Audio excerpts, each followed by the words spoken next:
Numru ta' anzjani illi jinġabru fid-djar tal-gvern bis-suppost jgħaddu l-aħħar snin ta' ħajjithom għal kwiet spiċċaw sabu ma' wiċċhom inkwiet ġdid għaliex kienu vittmi ta' numru ta' serqiet.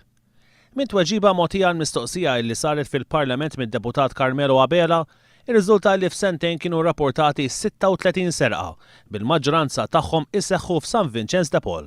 Fil-fatt l-ikbar żewġ serqiet li fihom insterqu 2,000 euro u 800 euro rispettivament seħħew f'din ir-residenza waħda fl-2010 u oħra fl-2011.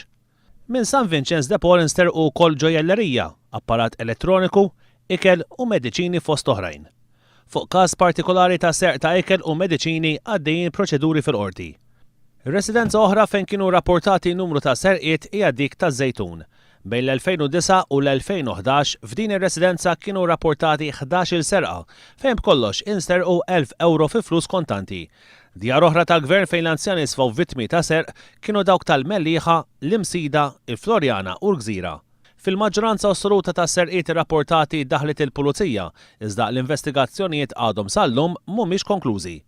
Skont il-gvern biex jilqa' s-serq f'San Vincenz fost oħrajn qed isiru aktar rondi mill-uffiċjali tas-sigurtà, kif ukoll aktar spezzjonijiet ta' karozzi u persuni, ingħalaq l-aċċess għal vetturi fil-btieħi, żdiedu aktar kameras madwar iċ-Ċina u l-ispiżerija waqt li ċ-ċekkijiet tar-residenti qed imorru l-bank jew għand persuna inkarigata.